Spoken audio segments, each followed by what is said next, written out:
ഈ ഷാപ്പ് നടത്തുകയും ഷാപ്പുമായിട്ട് ബന്ധപ്പെട്ട് നിൽക്കുകയും ചെയ്യുന്നവർക്ക് ഒരു നാടൻ മൂടുണ്ടാവും അയാളുടെ അടിയിലും അയാളുടെ ഇതിലും.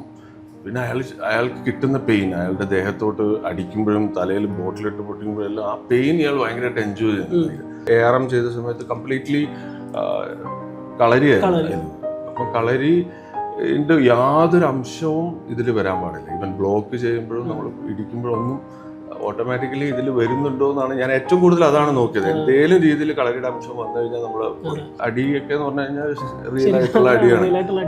ആ സമയത്ത് പെയിൻ എന്ന് പറയുന്ന സാധനം എനിക്ക് ഭയങ്കര ഒരു ഹരം തരുന്ന സംഭവമാണ്. പക്ഷെ കഴിഞ്ഞിട്ട് റൂമിലെത്തി കഴിയും അറ്റ് എ ടൈം ഒരു 2-3 പടങ്ങൾ ചെയ്യാൻ പറ്റിയൊരു കഴിവില്ല, അങ്ങനെ ചെയ്യാറില്ല. ഒരു സംഭവം ചെയ്ത് കഴിഞ്ഞാൽ ഭയങ്കരമായിട്ട് ഫോക്കസ് ചെയ്തിട്ട് അങ്ങനെ നമ്മൾ അത് ഫോക്കസ് ചെയ്യുമ്പോൾ എനിക്ക് കിട്ടിയിട്ടുള്ള ഒരു പരിപാടി എന്ന് പറഞ്ഞു കഴിഞ്ഞാൽ എൻ്റെ ഫേസിലും ശരീരത്തിലും എല്ലാം ആ മാറ്റങ്ങൾ വരുന്നുണ്ട്. ഒരുപാട് ഒരു സപ്പോർട്ടിങ് സിസ്റ്റം നമ്മൾക്ക് ഒരു ചുറ്റിനും ഉണ്ടാവും. നമ്മൾ പാരൻസ് ഉണ്ടാവും, നമുക്ക് ഫ്രണ്ട്സ് ഉണ്ടാവും, അല്ലാതെയുള്ള എല്ലാ ഒരുപാട് കാര്യങ്ങൾ നമുക്കുണ്ടാവും. പക്ഷെ ഇത് ഇങ്ങനെ ഇയേഴ്സ് ഇത് കൂടുന്തോറും എവിടെയും എത്തിപ്പെടുന്നില്ല എന്ന് കാണുമ്പം എല്ലാം കുറച്ച് വരും. ഫൈനലി പരിപാടി നിർത്താം എന്ന് പറഞ്ഞിട്ട് എനിക്ക് തോന്നുന്നു ഞാൻ 2013 പകുതിയൊക്കെ ആകുമ്പോഴേക്കും ഇതിനോടുള്ള ഒരു വിഷമവും എല്ലാം കാരണമായിരിക്കും ഞാൻ 1 വർഷം സിനിമയൊന്നും കണ്ടിട്ടില്ല.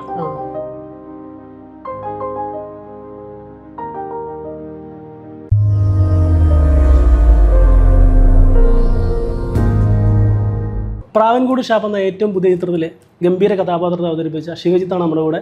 വെൽക്കം ടു സിനിമാ ഭ്രാന്ത്. Thank you bro. ഓക്കെ, നമ്മുടെ കൊമ്പൻ ബാബു ഭയങ്കര തകർത്ത് മുന്നേറിക്കൊണ്ടിരിക്കുകയാണ്. അപ്പോൾ എന്താണ് പ്രേക്ഷകരിൽ നിന്ന് അല്ലെങ്കിൽ തിയേറ്ററിൽ നിന്ന് കിട്ടുന്നൊരു റെസ്പോൺസ് എന്താണ്?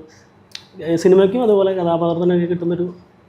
ഞാൻ പേഴ്സണലി ഭയങ്കര സന്തോഷമാണ്. കാരണം നമ്മൾ ചെയ്യുന്ന ഒരു കഥാപാത്രം ജനങ്ങൾ ഏറ്റെടുക്കുമ്പോൾ, സിനിമയുടെ കൂടെ തന്നെ ആ കഥാപാത്രത്തെ ജനങ്ങൾ ഏറ്റെടുക്കുമ്പോഴാണ് നമുക്ക് എത്രത്തോളം ഭയങ്കര ഒരു ഒരു സാറ്റിസ്ഫാക്ഷൻ ഉണ്ടാകുക. അപ്പോൾ ആ ഇത് വെച്ച് നോക്കിക്കഴിഞ്ഞാൽ ഞാൻ ഭയങ്കര ഹാപ്പിയാണ്. ഒരുപാട് നല്ല റെസ്പോൺസ് വരുന്നുണ്ട്. ഒരുപാട് ഇങ്ങനെ പുതിയ പേരുകളൊക്കെ ഇങ്ങനെ കേൾക്കാം. ഈ കഴിഞ്ഞ ദിവസമൊക്കെ ആരോ ഇങ്ങനെ ഇട്ടിട്ടുണ്ടെന്ന് എന്താ കിൻഡലിടി എന്ന് പറഞ്ഞിട്ട് അങ്ങനെ ഒരു സംഭവം വന്നിട്ടുണ്ട്. ഇങ്ങനെ അതും നല്ല എക്സ്പീരിയൻസ് ആയിരുന്നു. അതിൻ്റെ കൂടെ നല്ല ടീമല്ലേ. നമ്മളൊരു എനിക്ക് തോന്നുന്നു നമ്മുടെ ഒരു ആക്ടറിനെ സംബന്ധിച്ചിടത്തോളം നമ്മളെ ഇൻഡസ്ട്രിയിൽ ഏറ്റവും കൂടുതൽ വർക്ക് ചെയ്യാൻ ആഗ്രഹിക്കുന്ന ഡ്രീം ടീംസ് ഉണ്ടാവും അല്ലേ. അപ്പം അങ്ങനെ ഒരു ഡ്രീം ടീമാണ് എല്ലാ മേഖലയിലും എല്ലാവരും. പ്രൊഡക്ഷനിലായാലും അമ്പുക്കയായാലും അൻവർ ഷേഖ സക്സസ്ഫുള്ളി ഒരുപാട് പടങ്ങളിൽ ഡയറക്റ്റ് ചെയ്ത ഒരാള്, സക്സസ്ഫുള്ളി പ്രൊഡ്യൂസ് ചെയ്ത ആള്. അപ്പം മൊത്തത്തിലൊരു സിനിമയെ കുറിച്ച് കംപ്ലീറ്റ്ലി ഉണ്ടാവുന്ന അറിവുള്ള ഒരാള്. പിന്നെ പുതിയൊരു സംവിധായകൻ ശ്രീരാജ്, ഷോർട്ട് ഫിലിമേ ചെയ്തിട്ടുള്ളൂ. അതിഗംഭീര ഷോർട്ട് ഫിലിം. നമ്മളൊക്കെ ആ സ്ക്രിപ്റ്റ് നമ്മുടെ കയ്യിൽ കിട്ടിയതിന് ശേഷം ആദ്യം കാണാൻ പറഞ്ഞത് ആ ഷോർട്ട് ഫിലിമാണ്. കാരണം ആ ഷോർട്ട് ഫിലിം കണ്ടിട്ട് നമുക്ക് കിട്ടുന്ന ഒരു ഡാർക്ക് കോമഡി അതിൽ വർക്ക് ആയിട്ടുണ്ടായിരുന്നു. അപ്പോൾ ആ ഒരു സെയിം പാറ്റേൺ ആയിരിക്കും ഇത്. പിന്നെ സ്ക്രിപ്റ്റ് വായിച്ചപ്പം കൂടുതലും പിന്നെ ഈ നമ്മുടെ കഥാപാത്രത്തിലൂടെയാണ് കൂടുതലും കഥയും പോകുന്നത്. മുന്നോട്ട് കൊണ്ടുപോകുന്നത് അപ്പം പുള്ളിയുടെ ഒരു മരണം അതിന് ഇതായിട്ടുള്ള, പിന്നെ വെറുതെ ഒരു ഇൻവെസ്റ്റിഗേഷൻ ത്രില്ലർ എന്ന് മാത്രം നമുക്ക് പറയാൻ പറ്റില്ല. അതിലൊരു ഭയങ്കര ഡീപ്പായിട്ടുള്ള ഒരു പ്രണയം കാണിക്കുന്നുണ്ട്. പിന്നെ ഈ പറയുന്ന പോലെ കോമഡി, ഒരു സാധാരണ രീതിയിൽ കാണുന്ന കോമഡി ഒരു കുറച്ചും കൂടി ഡാർക്ക് കോമഡി ആയിട്ടുള്ള രീതിയിൽ അത് വർക്കായിട്ടുണ്ട്. ഇൻവെസ്റ്റിഗേഷൻ ത്രില്ലർ മൂഡുണ്ട്. ഫൈറ്റ് ആണെങ്കിൽ ആ രീതിയിൽ നമുക്ക് ചെയ്യാൻ പറ്റിയിട്ടുണ്ട്.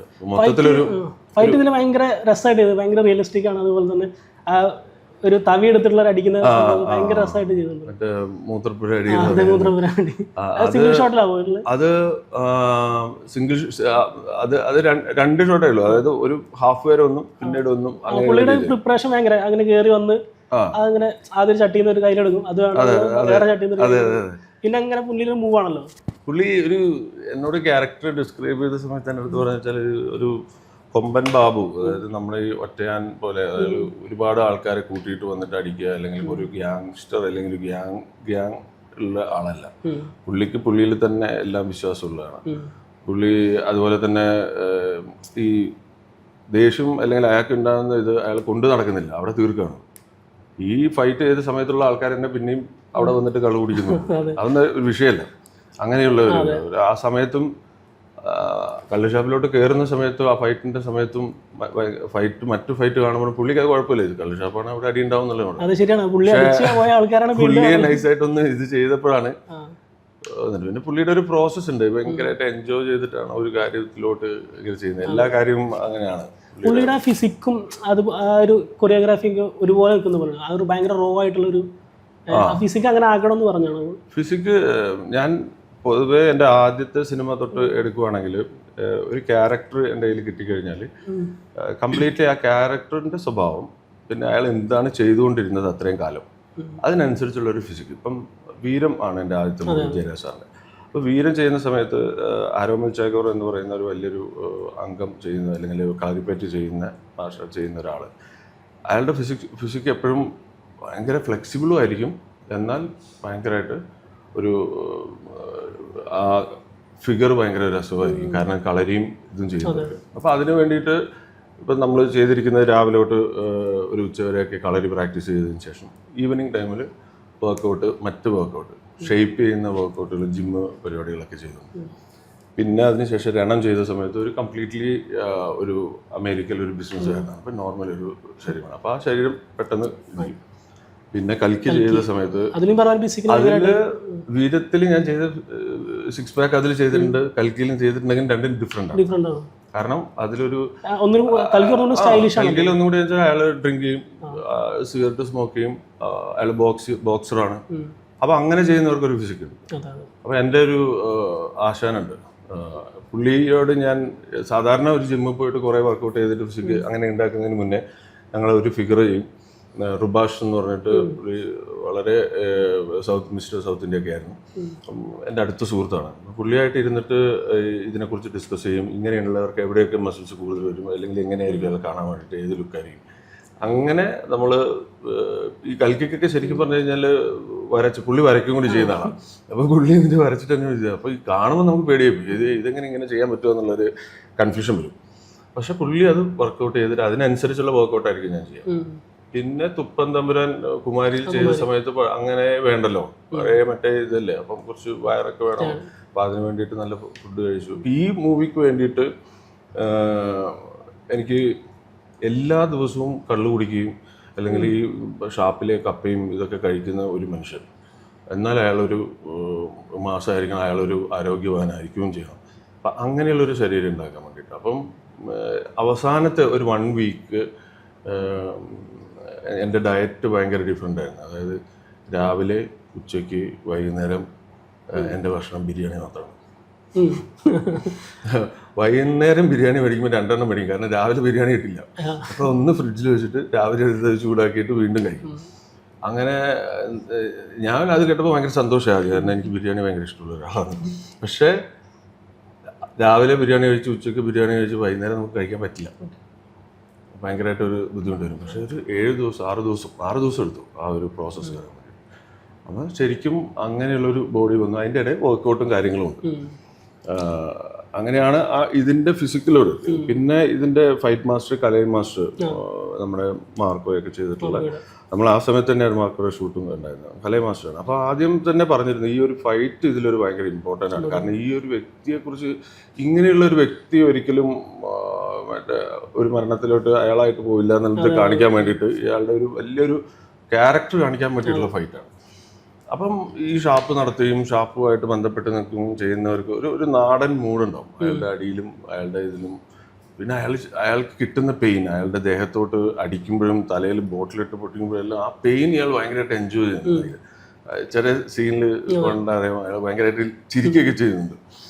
അപ്പം അങ്ങനെ ഒരു മൂഡ് പിടിച്ചു. പിന്നെ ഒരു 2 ദിവസത്തെ പ്രാക്ടീസ് ഉണ്ടായിരുന്നു, കാരണം ഇത് കോറിയോഗ്രാഫി ചെയ്യണം. കാരണം ആ ഒരു മൂത്രപ്പുര എന്ന് പറയുന്നത് അത് വളരെ ഇതായിട്ടുള്ള, വളരെ നേരോ ആയിട്ടുള്ള ഒരു സ്ഥലമാണ്. അപ്പം ഒറ്റ ടേക്കും പോകണം. അപ്പം ടെക്നിക്കൽ സൈഡിന് നമ്മളൊരു ടൈം എപ്പോഴും കൊടുക്കാൻ വേണ്ടിയിട്ട് ഞാനത് കൊറിയോഗ്രാഫി ചെയ്തിട്ട് ശരിക്കും ഒരു ആർട്ട് ഫോം ആയിട്ടാണ് ഞാൻ ഫൈറ്റിനെ കാണുന്നത്. കാരണം ഇതിന് മുന്നേ ഇപ്പം നമ്മുടെ ARM ചെയ്ത സമയത്ത് കംപ്ലീറ്റ്ലി കളരിയായിരുന്നു.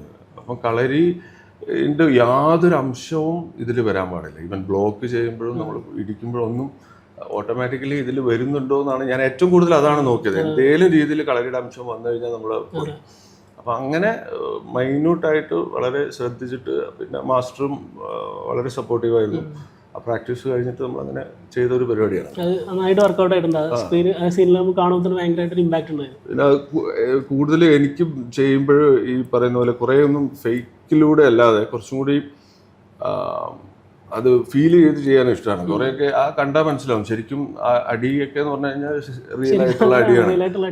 ആ സമയത്ത് പെയിൻ എന്ന് പറയുന്ന സാധനം എനിക്ക് ഭയങ്കര ഒരു ഹരം തരുന്ന സംഭവമാണ്. പക്ഷെ കഴിഞ്ഞിട്ട് റൂമിലെത്തി കഴിയുമ്പോൾ അതിന്റെ പണി കിട്ടും, അങ്ങനെയുണ്ട്. പക്ഷെ അതിന്റെ ഒരു ഔട്ട് ഭയങ്കരമായിരിക്കും, നമ്മളാ കിട്ടുന്ന ഒരു ഔട്ട് ഭയങ്കരമായിട്ടാവും. ഇതിന് ഒരു നറേഷൻ വരുന്നത് പോലെ പിന്നെ ഇത് സ്ക്രീനിൽ കാണുന്നത് വരെയുള്ള ഒരു ടൈം പീരീഡ് ഉണ്ടാവില്ല. ഭയങ്കര എന്താ പറയാ, നമ്മൾ എത്ര പ്രതീക്ഷ അങ്ങനെ നമുക്ക് വിചാരിച്ച പോലെ ചെയ്യാൻ പറ്റുമോ? അത് കണ്ടപ്പോൾ എങ്ങനെയായിരുന്നു അതിന്റെ സാറ്റിസ്ഫാക്ഷൻ? ഞാൻ ഇപ്പം സ്ക്രിപ്റ്റ് വായിക്കാനാ തന്നെ. അപ്പം ശ്രീരാജ് പറഞ്ഞായിരുന്നു എനിക്കത് നരേറ്റ് ചെയ്ത് നിന്നേലും നല്ലത് ആ സ്ക്രിപ്റ്റ് ഒന്ന് വായിച്ചിട്ട് നമുക്ക് അതിനെക്കുറിച്ച് ആ ക്യാരക്ടറെ കുറിച്ച് ഒന്ന് സംസാരിക്കാം. അങ്ങനെ സ്ക്രിപ്റ്റ് വായിച്ചു, ഇതിനെക്കുറിച്ച് സംസാരിച്ചു. അപ്പം എൻ്റെ മൈൻഡിലൊരു ഐഡിയ ഉണ്ടാവും. അപ്പം ഞാൻ പുള്ളിയോട് അതിനെക്കുറിച്ച് പിന്നെയുള്ള ദിവസങ്ങൾ ഷൂട്ട് വരെയുള്ളതെന്ന് പറഞ്ഞു കഴിഞ്ഞാൽ കൂടുതലും ഡയറക്ടറായിട്ട് എനിക്ക് കിട്ടുന്ന, പിന്നെ ഞാൻ ആ സമയങ്ങളിൽ ഞാൻ കൂടുതൽ പുറത്തു പോവുകയോ അല്ലെങ്കിൽ ഫ്രണ്ട്സുമായിട്ട് ഹാങ് ഔട്ട് ചെയ്യുകയോ അങ്ങനെ വേറെ ഒരു പരിപാടിയും ഇരിക്കില്ല. ഫുള്ളി ഫോക്കസ്ഡും പിന്നെ അങ്ങനെയുള്ള ഒരു സ്പേസിലായിരിക്കും എനിക്ക് അങ്ങനെ ചെയ്യാനാണ് ഇഷ്ടം. അറ്റ് എ ടൈം ഒരു 2-3 പടങ്ങൾ ചെയ്യാൻ പറ്റിയൊരു കഴിവില്ല, അങ്ങനെ ചെയ്യാറില്ല. ഒരു സംഭവം ചെയ്ത് കഴിഞ്ഞാൽ ഭയങ്കരമായിട്ട് ഫോക്കസ് ചെയ്തിട്ട് അങ്ങനെ നമ്മൾ അത് ഫോക്കസ് ചെയ്യുമ്പോൾ എനിക്ക് കിട്ടിയിട്ടുള്ള ഒരു പരിപാടി എന്ന് പറഞ്ഞു കഴിഞ്ഞാൽ എൻ്റെ ഫേസിലും ശരീരത്തിലും എല്ലാം ആ മാറ്റങ്ങൾ വരുന്നുണ്ട്. അപ്പം നമ്മൾ ഓരോ കഥാപാത്രം വരുമ്പോഴും വളരെ ഡിഫറെൻ്റ് ആയിട്ട് നമുക്കത് ചെയ്യാൻ വേണ്ടി പറ്റും എന്നുള്ള ഒരു സംഭവം ഇപ്പോൾ ഈ ഇടയായിട്ട് എനിക്ക് നമ്മൾ ചെയ്തതിന് ശേഷം ഇപ്പം എനിക്ക് മനസ്സിലാക്കാൻ പറ്റുള്ളൊരു കാര്യം അതാണ്. അപ്പോൾ ഈ ഫൈറ്റ് ഇപ്പോൾ നമ്മൾ ഭയങ്കര റിസ്കി ആയിട്ട് നമ്മൾ ചെയ്തല്ലോ. ഇപ്പോൾ ഇതിലാണെങ്കിൽ ഒരു നാരോ സൈഡിൽ ഇപ്പോൾ ബാത്റൂം ഫൈറ്റ് ഭയങ്കര റിസ്കി നമുക്ക് കാണുമ്പോൾ തന്നെ മനസ്സിലാവും. അപ്പോൾ ഒരു ആക്ടർ നല്ല ഇത് അത് തന്നെയാണോ അപ്പോൾ ഇതിൽ കൂടുതൽ റിസ്ക് എടുത്ത് ചെയ്തിട്ടുണ്ടാവുക ഈ ഒരു സിനിമയ്ക്ക് വരുമ്പോൾ? പ്രാങ്കൂട് ഷാപ്പ് നമ്മൾ കാണുമ്പോൾ എല്ലാവരും പറയാം എൻ്റെ അടുത്ത് പറഞ്ഞിരിക്കുന്ന ഫൈറ്റ് വളരെ നന്നായിട്ടുണ്ട്. അത് പക്ഷേ അതായത് എനിക്ക് റിസ്ക് ആയിട്ട് തോന്നി, റിസ്ക് ചെയ്തതല്ല, അതൊരു ഫണ്ണും കൂടിയാണ്. അപ്പോൾ നമ്മൾ ആ ഫൈറ്റ് ഓഫ് കോഴ്സ് അത് റിസ്ക് അല്ല, എനിക്ക് ഭയങ്കര ഞാൻ എൻജോയ് ചെയ്തിട്ട് ചെയ്യുന്നത്. എനിക്കത് റിസ്ക് ആയിട്ട് തോന്നാറില്ല, ഭയങ്കരമായിട്ട് ഞാൻ ചെയ്യുന്ന ഭയങ്കര ഹാപ്പിയാണ് ഞാൻ. അപ്പോൾ പിന്നെ അത്രയും പേര് നാരോ ആയിട്ടുള്ളൊരു സ്പേസ് അങ്ങനെയുണ്ട്. പക്ഷെ ഇതിൽ ഒരു രസം എന്ന് പറഞ്ഞു കഴിഞ്ഞാൽ ഞാൻ ഏറ്റവും കൂടുതൽ സ്ട്രെയിൻ ചെയ്തിട്ട് ചെയ്തൊരു സീൻ എന്ന് പറഞ്ഞു കഴിഞ്ഞാൽ ഞാൻ ആ മരിച്ചു കിടക്കുന്ന സീനുണ്ട്. ആ മരിച്ചു കിടക്കുന്ന സീനിൽ വെറുതെ കിടക്കുന്നില്ല, മരിച്ചു കിടക്കുന്ന സമയത്ത് അവിടെ ഒരു ചെറിയൊരു ഫൈറ്റ് കിടക്കുന്നത്, എല്ലാവരും കൂടി ഫൈറ്റ് ചെയ്യുന്നത്. അപ്പോൾ ആ ഫൈറ്റിന്റെ സമയത്ത് എല്ലാവരും കൂടി നമ്മുടെ ദേഹത്തോട്ട് വീഴുന്നതും മുഖത്തൊക്കെ വന്നിരിക്കുന്നതും അല്ലെങ്കിൽ മൊത്തത്തിൽ ശരീരത്തിലോട്ട് വീഴുന്നുണ്ട്. ആ സമയത്ത് നമ്മൾ ശരിക്കും പറഞ്ഞു കഴിഞ്ഞാൽ കണ്ണ് തുറന്നിരിക്കുകയാണ്, കണ്ണനയ്ക്കാൻ പാടില്ല, ശരീരത്തിൽ വേറെ ബ്രത്തിൻ്റെ ഒരു മൂവ്മെന്റ് അങ്ങനെ ഒന്നും ഉണ്ടാകാൻ പാടില്ല, അതേപോലെ നിൽക്കണം. നമ്മൾ ശരിക്കും ഇളകുന്നുണ്ട്, ഇളകിയാലും ഒരു ഡെഡ് ബോഡി ആയിട്ട് കിടക്കണം. അത് ചെയ്യുന്നതിന് കുറച്ച് മുന്നേ നമ്മൾ കണ്ണടച്ചിട്ട് നമ്മളൊരു ഡെഡ് ബോഡി മൂഡ് പിടിച്ചിട്ടാണ് ഇരുന്നത്. അത് കുറച്ച് സ്ട്രെയിൻ ചെയ്തിട്ട് തന്നെ നമ്മൾ ചെയ്യണം, ഇല്ലെങ്കിൽ പെട്ടെന്ന് ഒരു കണ്ണടക്കല്, കാരണം അത്രയും വലിയ ആ ഷോട്ട് വേണ്ടി പോകും, ക്ലോസ് ആയിട്ടുള്ള ഷോട്ടുകളൊക്കെ ഉണ്ടല്ലോ. അതാണ് എനിക്ക് റിസ്ക് ആയിട്ട് തോന്നിയിട്ടുള്ളത്. റിസ്ക് അല്ല, അതൊരു സ്ട്രെയിൻ ചെയ്തിട്ട് ചെയ്തൊരു സംഭവം. എനിക്ക് 2016 കരിയർ ആരംഭിക്കുന്നത് വീരത്തിലൂടെ. ജയരാജ് സാറിന്റെ കൂടെയാണ് ഏറ്റവും വലിയൊരു സ്വപ്ന വലിയ തുടക്കമാണ് ശരിക്കും പറഞ്ഞാൽ. അതിലേക്ക് എങ്ങനെ ആയിരുന്നു ഒരു എൻട്രി? വീരം 2016 ജയരാജ് സാർ എനിക്ക് വീരം വേണ്ടി സംസാരിക്കുന്നത്, ഞങ്ങൾ ഇതിനെക്കുറിച്ച് സംസാരിക്കുന്നത് 2014. അപ്പം അത് കഴിഞ്ഞിട്ട് പിന്നെ കളരിയൊക്കെ പഠിക്കാൻ എനിക്കൊരു 1.5 വർഷത്തോളം കളരി പഠിക്കാൻ കിട്ടി. പിന്നെ സിനിമയ്ക്ക് വേണ്ടി മാത്രം. ഇതിന് മുന്നേ കളരി പഠിച്ചിട്ടില്ല. കളരി ഞാൻ പഠിക്കുന്നത് കളരി ഞാൻ സിനിമയ്ക്ക് വേണ്ടി, ഞാൻ എല്ലാ കാര്യങ്ങളും സിനിമയ്ക്ക് വേണ്ടി തന്നെയാണ് പഠിച്ചുകൊണ്ടിരിക്കുന്നത്. ഒരു 14 വർഷത്തോളം ഞാൻ ഈ സിനിമയിൽ എത്താൻ വേണ്ടിയിട്ട്, കാരണം ഞാൻ കണ്ണൂർ തളിപ്പറമ്പിൻ്റെ അടുത്തുള്ള തലവിൽ എന്ന് പറയുന്ന ഒരു ഗ്രാമത്തിലാണ് ജനിച്ചു വളർന്നു. അവിടെയാണ് +2 ഒക്കെ വരെ അവിടെ ആ ഭാഗത്താണ് പഠിച്ചത്. അപ്പോൾ ആ സമയത്ത് ഞാൻ 9th 10th 8th ആ സമയത്ത് സ്കൂൾ യൂത്ത് ഫെസ്റ്റിവൽ പരിപാടികളൊക്കെ ഉണ്ടാകുന്ന ഒരു കാലഘട്ടത്തിൽ എനിക്ക് 2 വർഷം സ്റ്റേറ്റ് കലാപ്രതിഭയായിരുന്നു. അപ്പം ഞാൻ കുറച്ച് ഈ ചെറുപ്പം മുതലേ ഇങ്ങനെ കലകൾ പഠിക്കാനുള്ള ഒരു ഭാഗ്യം എനിക്കുണ്ടായിട്ടുണ്ട്. അപ്പം എൻ്റെ തുടക്കം, എൻ്റെ ഒരു സ്പാർക്ക് എനിക്ക് കിട്ടുന്നത് സ്റ്റേറ്റ് യൂത്ത് ഫെസ്റ്റിവൽ കലാപ്രതിഭയായ സമയത്ത് ഒരു ഇൻ്റർവ്യൂവിൽ എൻ്റെ അടുത്ത് ഭാവിയിൽ എന്താണ് ആഗ്രഹം എന്ന് എൻ്റെ അടുത്ത് ചോദിച്ച സമയത്ത് ഞാൻ അന്ന് പറഞ്ഞത് എനിക്ക് ഒരു നടനാവണം എന്നുള്ളതാണ്. ഇതൊന്നും ചിന്തിക്കാത്ത സമയത്ത് ഇല്ല, 14 വയസ്സല്ലേ ഉള്ളൂ, എന്ത് ചിന്തിക്കാനോ ഒന്നും ചിന്തിക്കാനില്ല. പക്ഷെ സിനിമ ഈ കണ്ടിട്ടേ ഭയങ്കര എക്സൈറ്റഡ് ആണ് ഈ സിനിമ ഇത് ചെയ്യുന്നത്. ആ ഒരു പ്രായത്തിൽ ഞാൻ കണ്ടിരിക്കുന്നത് പറഞ്ഞു കഴിഞ്ഞാൽ ഒരാള് നമ്മൾ കാണുന്നത് എങ്ങനെ എക്സൈറ്റ്മെന്റ് വരുന്നത് എങ്ങനെയാന്ന് വെച്ച് കഴിഞ്ഞാൽ ഒരേ ആക്ടർ പല പല രീതിയിൽ ലാലേട്ടനെ മമ്മൂക്കനെയൊക്കെ നമ്മൾ കാണുന്ന സമയത്ത് ഇവർ പല പല പല പല രീതികളിൽ വരുമ്പോൾ ഇതെങ്ങനെയാണ് ഇവർ ചെയ്യുന്നത്, ഇത് എന്തായിരിക്കും ഇതിനു വേണ്ടിയിട്ട് ഇങ്ങനെ ചെയ്യുന്നത്, ആ പ്രോസസ്സൊന്നും എനിക്കറിയില്ല. പക്ഷെ അതിനെ എനിക്ക് ഭയങ്കരമായിട്ട് വാവും, ഇത് ഇങ്ങനെയൊക്കെ ചെയ്യാൻ പറ്റിയാൽ അടിപൊളിയായിരിക്കും എന്ന് തോന്നിയത് ആ 14-ാമത്തെ വയസ്സിൽ. അപ്പം ആ സമയത്തുള്ള ആ വലിയൊരു ഫ്രണ്ട് പേജിൽ വന്നത് ഷിജിത്തിന് മോഹം നടനാകാൻ എന്നുള്ള രീതിയിലാണ്. ഞാൻ ആ ഫോട്ടോ ഒക്കെ ഇപ്പോഴും എടുത്തു വെച്ചിട്ടുണ്ട്. കാരണം അത് ഭയങ്കര രസമായി. എങ്ങനെ നമ്മൾ മടുപ്പ് വരുമ്പോൾ അത് കാണുമ്പോഴാണ് ഓക്കെ ഒരു ആഗ്രഹം ഉണ്ടായിരുന്നു നമ്മൾ വിടരുത്. അപ്പം പാഷൻ തന്നെയാണ്, വേറെ അല്ലാതെ ഓക്കെ എന്നാ ഒരു സിനിമയിൽ അഭിനയിച്ചു കളയാം എന്നല്ല. ഞാൻ ചെറുപ്പം മുതൽ എനിക്ക് ആ പാഷൻ കൊണ്ട് നടന്നിട്ടുണ്ട്, പ്ലാൻഡ് ആണ്. അതിന് വേണ്ടിയിട്ട് തന്നെയായിരുന്നു ഓരോ മൂവ്മെന്റ്. അല്ലാതെ വേറെ ജോലി കാര്യങ്ങൾ ഫാമിലി അങ്ങനെ സെറ്റിൽമെന്റ് സെറ്റിൽ ഒന്ന് വർക്ക് ചെയ്തെന്ന് വെച്ചാൽ ആനിമേറ്ററാണ് ഞാൻ. 3D ആനിമേറ്റർ ആയിട്ട് ഞാൻ പഠിച്ചിട്ടുണ്ടായിരുന്നു. അതും പഠിക്കാൻ പോയത് തിയേറ്ററും ഈ ആനിമേഷനും കൂടി രണ്ടും കൂടി ബന്ധമുണ്ട്. അപ്പൊ അവിടെ ഞാൻ തിയേറ്റർ ചെയ്യായിരുന്നു, ബാംഗ്ലൂരാണ് പഠിച്ചത്. അപ്പൊ ജോലിയൊന്നും ചെയ്യാൻ പറ്റില്ല, കാരണം നമുക്കിങ്ങനെ ഒരു ടൈമിൽ ജോലി ചെയ്യാൻ അങ്ങനെയൊന്നും പറ്റില്ല. അത് പഠിച്ചു, കുറച്ച് ദിവസം കുറച്ച് നാൾ ജോലി ചെയ്തു. അത് കഴിഞ്ഞിട്ട് ഞാൻ ഇവിടെ എറണാകുളം വന്നിട്ട് വീണ്ടും ഒരു കുറേ കാലത്തെ ഇതിന് ശേഷം നമുക്ക് ഉണ്ടാകുന്ന ഒരു അനുഭവം എന്ന് പറഞ്ഞു കഴിഞ്ഞാൽ ഒരുപാട് ഒരു സപ്പോർട്ടിങ് സിസ്റ്റം നമ്മൾക്ക് ഒരു ചുറ്റിനും ഉണ്ടാവും. നമ്മുടെ പാരൻസ് ഉണ്ടാവും, നമുക്ക് ഫ്രണ്ട്സ് ഉണ്ടാവും, അല്ലാതെയുള്ള എല്ലാ ഒരുപാട് കാര്യങ്ങൾ നമുക്കുണ്ടാവും. പക്ഷെ ഇത് ഇങ്ങനെ ഇയേഴ്സ് ഇത് കൂടുന്തോറും എവിടെയും എത്തിപ്പെടുന്നില്ല എന്ന് കാണുമ്പം എല്ലാം കുറച്ച് വരും. അത് അവരെ നമുക്ക് കുറ്റപ്പെടുത്താൻ പറ്റില്ല, കാരണം ഇങ്ങനെ പോയി നശിച്ചു പോകാതിരിക്കാനാണ് അവർ പറയുന്നത്. അപ്പം പലവട്ടവും ഞാനിത് സ്റ്റോപ്പ് ചെയ്യാം, വേറെ എന്തെങ്കിലും പണിക്ക് പോകാം എന്നിങ്ങനെ ചിന്തിച്ച് അപ്പോഴും തിരിഞ്ഞ് ഇതിലോട്ട് തന്നെ വരും. ഫൈനലി ഒരു 2014 ഒക്കെ ആകുന്ന സമയത്താണ് ഞാൻ അവസാനമായിട്ട് തീരുമാനിക്കുന്നത് ഇനി എനിക്ക് പറ്റുന്നില്ല. കാരണം എനിക്ക് അതുപോലെയുള്ള ഒരുപാട് അനുഭവങ്ങളൊക്കെ ഉണ്ടായിട്ടുണ്ട്. അപ്പം ആ അനുഭവങ്ങളൊന്നും എനിക്ക് വിഷമം ഉണ്ടാക്കുക അല്ലെങ്കിൽ ഇതൊന്നും ഇങ്ങനെ കഷ്ടപ്പെട്ട് വന്നതിൻ്റെ അങ്ങനെ ഇതൊന്നും അങ്ങനെയല്ല. ഇത് അങ്ങനെയാണ് വരേണ്ടതെന്നാണ് ഞാൻ ചിന്തിക്കാറ്. ഇങ്ങനെയൊക്കെ വന്നാലേ ഇങ്ങനെ എത്തുള്ളൂ. അല്ലെങ്കിൽ എനിക്ക് അതുപോലുള്ളൊരു സിനിമ ബാക്ക്ഗ്രൗണ്ടോ അങ്ങനെയൊക്കെയുള്ള ആരെങ്കിലുമൊക്കെ ഉണ്ടാവാം. അപ്പം ഫൈനലി പരിപാടി നിർത്താം എന്ന് പറഞ്ഞിട്ട് എനിക്ക് തോന്നുന്നു ഞാൻ 2013 പകുതിയൊക്കെ ആകുമ്പോഴേക്കും ഇതിനോടുള്ളൊരു വിഷമവും എല്ലാം കാരണമായിരിക്കും ഞാൻ ഒരു വർഷം സിനിമയൊന്നും കണ്ടിട്ടില്ല. തിയേറ്ററിൽ പോയിട്ട് സിനിമ കണ്ടിട്ടില്ല, TV ഒന്നും കണ്ടിട്ടില്ല. കാരണം എനിക്കിതിനെ ഒരു കട്ട് ചെയ്യണമായിരുന്നു. എന്നിട്ട് പുറത്ത് പോകാനുള്ള വിസ റെഡിയാക്കുന്നു, US പോകാനുള്ള ഒരു വിസ റെഡിയാക്കുന്നു. അങ്ങനെ യാത്രയൊക്കെ ഇങ്ങനെ പ്ലാൻ ചെയ്യുന്നു. ഇതൊക്കെ മതിയാക്കിയിട്ട് പോകാമെന്ന് പ്ലാൻ ചെയ്തിട്ട് എല്ലാം റെഡിയായിട്ട് വരുന്ന സമയത്ത് ഒരു ഫാമിലി ഗെറ്റ് ടുഗദറിൽ കോട്ടയത്ത് വെച്ചിട്ട് ജയരാജ് സാറിനെ യാദൃശ്യമായി കാണുകയും ഞങ്ങളവിടെ ഇരുന്നിട്ട് വെറുതെ കാര്യങ്ങളൊക്കെ ഇങ്ങനെ സംസാരിക്കുകയൊക്കെ ചെയ്യുന്ന സമയത്താണ് സാറ് പറയുന്നത് ഞാനൊരു പടം ചെയ്യുന്നുണ്ട്, താല്പര്യമുണ്ടോ എന്ന് എന്നോട് ഇങ്ങോട്ട് ചോദിക്കുന്നത്. അപ്പോഴും ഞാൻ ആദ്യം പറഞ്ഞത് ഇല്ല സാർ, കാരണം വീണ്ടും ഇത്രയും വർഷമായില്ലേ. പിറ്റേ എന്നോട് പറഞ്ഞു നാളെ എൻ്റെ വീട്ടിൽ ലഞ്ചിന് പോവാം. അങ്ങനെ ആ ലഞ്ചിന് എന്നെ വിളിച്ചുകൊണ്ട് വന്ന് വീട്ടിൽ ഞാൻ പോയി. അമ്മയും സാറിൻ്റെ ചേച്ചിയും ഫാമിലിയൊക്കെ ആയിട്ട് ലഞ്ചൊക്കെ കഴിച്ചു. അവിടെ നിന്നാണ് സാർ എൻ്റെ ഇതുവരെയുള്ള യാത്രയെക്കുറിച്ചൊക്കെ എന്നോട് ചോദിച്ച് മനസ്സിലാക്കുന്നത്. അവസാനം എൻ്റെ അടുത്ത് പറഞ്ഞു നീ ഒരു കാര്യം പോവുകയാണ് പോയിക്കോ, എന്താണെന്ന് ചെയ്യുക, അതുവരെ നീ കുറച്ച് നാൾ കളരിയൊക്കെ പഠിക്കും, കളരി പഠിച്ചിട്ട് നിനക്ക് ഇതിലോട്ട് വരണം എന്നുള്ളൊരു ഇത് ചെയ്തിട്ട് പോ, ബാക്കി പിന്നെ നോക്കാം. അങ്ങനെയാണ് കളരി പഠിക്കാൻ സ്റ്റാർട്ട്. കളരി പഠിച്ചു കഴിഞ്ഞതിന് ശേഷമാണ് എനിക്ക് എൻ്റെ ലൈഫിൽ ഒരു വലിയൊരു മാറ്റം. അത് ഞാൻ എപ്പോഴും എല്ലായിടത്തും പറയുന്നത്, ഈ കളരിക്ക് മുന്നേ ഉള്ളൊരു ലൈഫും അതിന് ശേഷമുള്ള ലൈഫും എന്ന് പറഞ്ഞിട്ട് എനിക്ക് ശരിക്കും ഫീൽ ചെയ്തിട്ടുണ്ട്.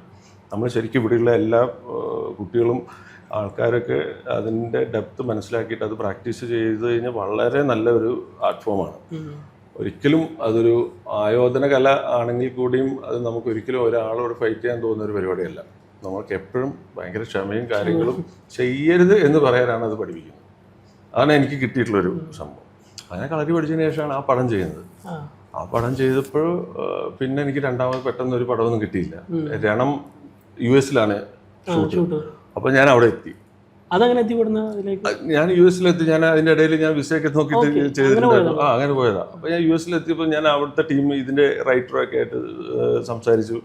അങ്ങനെ അവരെനിക്ക് അതിലൊരു അവസരം തരും. കാരണം വിസയൊക്കെ കിട്ടാൻ കുറച്ച് പാടാണ് എല്ലാവർക്കും. അപ്പോൾ എനിക്ക് അങ്ങനെ ഓൾറെഡി ഉള്ളതുകൊണ്ട് അങ്ങനെ അതും കഴിഞ്ഞിട്ട് ഞാൻ വീണ്ടും US-ൽ അല്ലാതെ ജോലിയൊക്കെ ചെയ്തുകൊണ്ടിരിക്കുകയാണ്. മെക്കാനിക്കായിട്ട് കുറേ നാൾ ജോലി ചെയ്തിട്ടുണ്ടായിരുന്നു. ഞാൻ ട്രക്ക് ഡ്രൈവറായിട്ട് വർക്ക് ചെയ്തിട്ടുണ്ടായിരുന്നു. ഇതിൻ്റെയൊക്കെ ഇടയിൽ ടോവിയുടെ ഒരു പോസ്റ്റ് ഉണ്ടായിരുന്നു കൽക്കിയുടെ നെക്സ്റ്റ് എന്ന് പറഞ്ഞിട്ട്. ആ പോസ്റ്റ് ഞാൻ നോക്കിയപ്പോൾ എൻ്റെ ജൂനിയറായിട്ട് പഠിച്ചിട്ടുള്ള 2 പ്രക്ഷോഭവും ഇതൊക്കെയാണ് ഇതിൻ്റെ പ്രൊഡ്യൂസേഴ്സ്, മറ്റേ ലിറ്റിൽ ബിഗ് ഫിലിംസ്, സുവിനും പ്രക്ഷോഭവും ആ പ്രൊഡ്യൂസേഴ്സ്. പ്രക്ഷോഭം ഞാൻ ഒരു മെസ്സേജ് അയക്കുന്നു, എന്തെങ്കിലുമൊക്കെ ഉണ്ടെങ്കിൽ ഒന്ന് പറയണം, ഞാനിവിടെ നിന്നിട്ട് എനിക്ക് ശരിയാവുന്നില്ല എന്ന് ഞാൻ പറയുമ്പം അവൻ പറഞ്ഞു, അയ്യോ എല്ലാ കാസ്റ്റിംഗ് എല്ലാം കഴിഞ്ഞിരിക്കുകയാണല്ലോ ബ്രോ, ഇനിയിപ്പോൾ വില്ലൻ പരിപാടി മാത്രമേ ഉള്ളൂ, അപ്പോൾ അത് ഇങ്ങനെ നമ്മളിങ്ങനെ പുറത്തുനിന്നുള്ള ആളെ ഇങ്ങനെ കൊണ്ടുവരാനുള്ള ഒരു പ്ലാനിലാണ് എന്നൊക്കെ പറഞ്ഞു. ഞാൻ പറഞ്ഞു ട്രൈ ചെയ്ത് നോക്കും, നിന്റെ തല താഴ്ത്താതെ ഞാനൊന്ന് ശ്രമിച്ചു നോക്കാം മാക്സിമം. അങ്ങനെ അതിനെക്കുറിച്ച് സംസാരിച്ച് ഞാൻ തിരിച്ചിവിടെ വന്നിട്ട് അതിൻ്റെ പ്രാക്ടീസും എൻ്റെ ബിൽഡിങ്ങൊക്കെ ഇതൊക്കെ ചെയ്ത് ആ രൂപമായതിനു ശേഷമാണ് ഞാൻ ആ ഡയറക്ടറെ പോയി കാണുന്നത്. അല്ലെങ്കിൽ നമ്മൾക്ക് ആ ചാൻസ് എനിക്ക് കിട്ടുമെന്ന് തോന്നുന്നില്ല. കാരണം ഇവർ സംസാരിക്കുന്ന സമയത്തുള്ള രൂപത്തിൽ ഞാൻ പോയാൽ കിട്ടില്ല, അങ്ങനെ ചിന്തിക്കാനേ പറ്റില്ല. ആ രൂപമായതിനു ശേഷമാണ് ഞാൻ പോയി കാണുന്നത്. അങ്ങനെയാണ് എനിക്ക് ആ അവസരം കിട്ടുന്നത്. പിന്നെ എനിക്ക് ബ്രേക്ക് ആയിരുന്നു, കൽക്കി ബ്രേക്ക് ആയിരുന്നു. എനിക്കത് പേഴ്സണലി അമർനാഥ് എനിക്ക് പേഴ്സണലി ബ്രേക്ക് ആയി. അതിനുശേഷം ഞാൻ കഥകൾ കേൾക്കാൻ തുടങ്ങി, മൂവീസ് വരാൻ തുടങ്ങി. അപ്പം നോക്കിയും കണ്ടിട്ട് ഞാൻ ചെയ്യുള്ളൂ, അങ്ങനെ ഒരുപാടൊന്നും ഞാൻ എടുത്ത് ചെയ്യുന്നില്ല. പറ്റുന്ന പരിപാടികൾ നോക്കിയിട്ട് ചെയ്യാന്നുള്ളൊരു പരിപാടി. പക്ഷെ ചെയ്തതൊക്കെ നല്ല നല്ല വേഷങ്ങൾ, കുറഞ്ഞ സിനിമകളെ ചെയ്തുള്ളൂ. ഇപ്പോൾ 2024 വരെ 25 വരെ നിൽക്കുമ്പോൾ 6-7 സിനിമ കഥാപാത്രങ്ങൾ എല്ലാം നല്ല ആളുകളുടെയാണ്. കുറുപ്പിലുണ്ട്, കുമാരി. കുറുപ്പിലൊക്കെ എങ്ങനെയായിരുന്നു അതിൻ്റെ ഒരു ജേണി? കുറുപ്പില് എനിക്ക് കിട്ടുന്നത് വിനീത് വിശ്വലാൽ എന്ന് പറയുന്ന റൈറ്ററും നമ്മളെ കൽക്കിയിൽ എൻ്റെ അനിയനായിട്ട് അഭിനയിച്ചത് അടുത്ത സുഹൃത്തും കൂടിയാണ്, ബ്രദർലിയുള്ള ഒരു സുഹൃത്തും കൂടിയാണ്. അപ്പം പുള്ളിയാണ് കുറുപ്പിൻ്റെ റൈറ്റ് ചെയ്തിട്ട് ഒന്നും കൂടി റൈറ്റ് ചെയ്തിട്ടുള്ള ആള്. അപ്പം പുള്ളിയാണ് പറയുന്നത് ഈ ഒരു കഥാപാത്രം പുള്ളിക്ക് കൊടുത്താൽ എങ്ങനെ ഉണ്ടാകും. പുള്ളി അതാ ഞാൻ പറയുന്നത്, എല്ലാം കണക്റ്റഡ് ആണ് ഓരോ പടവും. അങ്ങനെ ശ്രീനാഥിനെ കണ്ടു. ശ്രീനാഥിനെ കണ്ട സമയത്ത് ഞാൻ കൽക്കി കഴിഞ്ഞ പോലെ വല്ല ബോഡിയൊക്കെ ആയിരുന്നു നിൽക്കും. അപ്പം എന്നോട് പറഞ്ഞു, ഇത് ഇയാൾ മറ്റേ ഗൾഫിലൊക്കെ പോയിട്ട് എൻ്റെ ഇച്ചിരി വയറൊക്കെ ഉണ്ട്, ഒരു പഴയ ഒരു ഗുണ്ടയൊക്കെ ആയിരുന്നു, എങ്ങനെയാണ് പരിപാടി എന്നൊക്കെ പറഞ്ഞു. ഞാൻ പറഞ്ഞു എനിക്കൊരു മാസം സമയം തന്നാൽ മതി. എനിക്കതാണ്, എനിക്ക് ഭയങ്കര ഇഷ്ടമാണ്. ആ ഒറ്റ മാസം കൊണ്ടാണ് ഞാനത് കളഞ്ഞിട്ട് ഞാൻ പുള്ളീൻ്റെ അടുത്ത് പോയി നിന്നതും. പിന്നെ ആ ശരിക്കും ഉള്ള റിയൽ കഥാപാത്രമായിട്ട് മേക്ക് ഓവർ റോണക്സ് ആണ് ചെയ്തത്. അപ്പോൾ റോണക്സ് ചെയ്ത സമയത്ത് ഒരുപാട് സിമിലാരിറ്റീസ് വന്നു. അങ്ങനെ ശരിക്കും ആദ്യം ശ്രീനാഥ് കൽക്കി കണ്ടിട്ട് എൻ്റെ അടുത്ത് പറഞ്ഞു, ബ്രോ ഇത് ചെയ്യണ്ട, കാരണം ഇപ്പോൾ കൽക്കിയിൽ നല്ലൊരു ഇതാണ്, എനിക്കൊരു പുള്ളി പറഞ്ഞു വെച്ചാൽ അതെനിക്ക് ഭയങ്കര ഇഷ്ടപ്പെട്ടു. പുള്ളി ആസ് എ ഡയറക്ടർ പുള്ളി പറയാ, എനിക്കൊരു ആക്ടറിനെ ഞാൻ എടുക്കുമ്പം അയാൾ ചെയ്ത് വെച്ചിട്ട് ഒരു പൊസിഷനിലുള്ളതിൻ്റെ താഴോട്ടുള്ളൊരു ഇത് കൊടുക്കാൻ എനിക്ക് താല്പര്യമില്ല, ഒന്നെങ്കിൽ അത് അങ്ങനെ അല്ലെങ്കിൽ അതിന് മുകളിൽ കൊടുക്കാനാണ് താല്പര്യം. നീ അത് ചെയ്യേണ്ടെന്ന് പറഞ്ഞപ്പോൾ എനിക്കാണെങ്കിൽ ഈ പെട്ടെന്ന് ബ്രേക്ക് ചെയ്യണം, കൽക്കി ആ വില്ലൻ പരിപാടി ഒന്ന് ബ്രേക്ക് ചെയ്യണമെന്ന് ആഗ്രഹമുണ്ട്. ഇതിലാണെങ്കിൽ അങ്ങനത്തെ ഒരു പരിപാടി ഇല്ല. അപ്പം ഞാൻ പറഞ്ഞു, ബ്രോ ഞാൻ തീർച്ചയായിട്ടും ഇത് ചെയ്യാനാണ് എനിക്ക് ആഗ്രഹം, നമുക്ക് ചെയ്യാം, അത് കുഴപ്പം വരില്ല. പക്ഷെ അതിന് ശേഷമാണ് ഷൂട്ട് കഴിഞ്ഞതിന് ശേഷമാണ് നമുക്ക് കോവിഡ് വന്നത്. അങ്ങനെ 1-2 വർഷം നമുക്ക് സിനിമ ഇല്ലാതെ ഒരു കാലഘട്ടം നമ്മളെ ഇവിടെ വന്നു. എന്താവും എന്നുള്ളത് അറിയില്ല, സിനിമ തിരിച്ചു വരുമോ എന്നുള്ളത് അറിയില്ല. പക്ഷെ നമ്മൾ തിരിച്ചു വന്ന ഫസ്റ്റ് റിലീസ് മലയാളത്തിൽ റിലീസ് കുറുപ്പായിരുന്നു. ആ സിനിമേൻ്റെ ഒരു ഭാഗമാകാൻ കഴിയാന്ന് പറഞ്ഞു കഴിഞ്ഞാൽ എന്നെ സംബന്ധിച്ചുള്ള ഭയങ്കര, കാരണം വെച്ചാൽ 2 വർഷമായിട്ട് തിയേറ്റർ എല്ലാം അടച്ചിട്ടിട്ട് പെട്ടെന്ന് വരുന്നതിൽ ക്യാരക്ടർ വരും. അതാണ് എനിക്കതിൽ ഭയങ്കരമായിട്ട് എന്നെ സംബന്ധിച്ചിടത്തോളം ഒരു ഭയങ്കര ഹാപ്പി ആയിട്ടുള്ളൊരു കാര്യം. പിന്നെ ആ ഒരു സംഭവം ചെയ്ത് അങ്ങനെ ബ്രേക്ക് ചെയ്ത് ചെയ്യാനാണ് താല്പര്യം. കാരണം ഒരേ ജോണറിൽ തന്നെ പിടിച്ചു കഴിഞ്ഞാൽ ഒരു അങ്ങനെ ടൈപ്പ് കാസ്റ്റിംഗ് ആവാതിരിക്കാനാണ് ശ്രമിക്കുന്നത്. വേണ്ടത് ഈ പ്രായം കൂടെ ഏതായാലും അത് നന്നായിട്ട് ബ്രേക്ക് ചെയ്തിട്ടുണ്ട്. ഇതുവരെ വന്നതിൽ വീണ്ടും ഒരു ഭയങ്കര ബ്രേക്ക് ആയിട്ട് മാറിയിട്ടുണ്ട്. അതെ, ഈ പ്രായം കൂടി ഞാൻ ഈ ആദ്യം ഇങ്ങനെ വായിച്ചു ഇങ്ങനെ വന്നപ്പോൾ പൊതുവെ ഇങ്ങനെ നമ്മുടെ എനിക്ക് കുറച്ച് താടിയുള്ള കുറേ കഥാപാത്രങ്ങളാണ് കൂടുതലും. അതായത് ഒന്നിക്കൽ അങ്ങനെ ചോദിക്കും, വിളിക്കുമ്പോൾ തന്നെ ചോദിക്കും. കാരണം മറ്റേ ഇതിലൊക്കെ താടിയൊക്കെ 2 പടത്തിലും താടി ഭയങ്കരമായിട്ട് ഇങ്ങനെ വന്നുകൊണ്ട് അങ്ങനെ ചോദിക്കുന്നവരുണ്ട്. പക്ഷെ എനിക്ക് പല എല്ലാം നമുക്ക് ചെയ്യാൻ ഫ്ലെക്സിബിൾ ആവുക എന്നുള്ളൊരു സംഭവം ഉണ്ടല്ലോ. അപ്പോൾ ഇതിൻ്റെ മേക്ക് ഓവറും ചെയ്ത് റോണക്സ് ആണ്. അപ്പോൾ എനിക്ക് നല്ല ഇത്രയും താടി ഉണ്ടായിരുന്നു. ഇതൊരു തെലുങ്ക് പടത്തിന് വേണ്ടിയിട്ട് ഇങ്ങനെ ചെയ്തത്. അപ്പം റോണക്സ് ഇങ്ങനെ ഇവരൊരു സംസാരിച്ചിട്ട് പറഞ്ഞു, അപ്പോൾ നമുക്ക് ഇത് താടി എടുക്കാമെന്ന് പറഞ്ഞു. ആദ്യം മുതൽ ഡയറക്ടർ പറഞ്ഞു നമുക്ക് താടീൻ്റെ ആവശ്യമില്ല, താടി കൊണ്ട് എനിക്ക് സംസാരിക്കേണ്ട, പുള്ളിയുടെ ക്യാരക്ടറിൽ പുള്ളി സംസാരിച്ചാൽ മതി. ആ ബിയേഡ് സംസാരിക്കേണ്ടത് ഓൾറെഡി സംസാരിച്ചിട്ടുണ്ട് ബ്രോ എൻ്റെ പഴയ പടങ്ങളിൽ. അപ്പോൾ ഇനി നമുക്ക് അത് വേണ്ട എന്നുള്ള രീതിയിൽ എനിക്കത് ഭയങ്കര സന്തോഷമായി. അങ്ങനെയാണ് ഇതിൽ ആ ഒരു സംഭവത്തിലോട്ട് മൊത്തത്തിൽ അത് എടുക്കുക. അത് എന്നെ സംബന്ധിച്ചിടത്തോളം അത് നല്ലൊരു ടൈമിങ് കൂടിയായി അത് ചെയ്യാൻ പറ്റിയിട്ടുള്ളൊരു സംഭവം. അപ്പോൾ ആ ഒരു മേക്ക് ഓവറിലും ഞാൻ ഹാപ്പിയാണ്.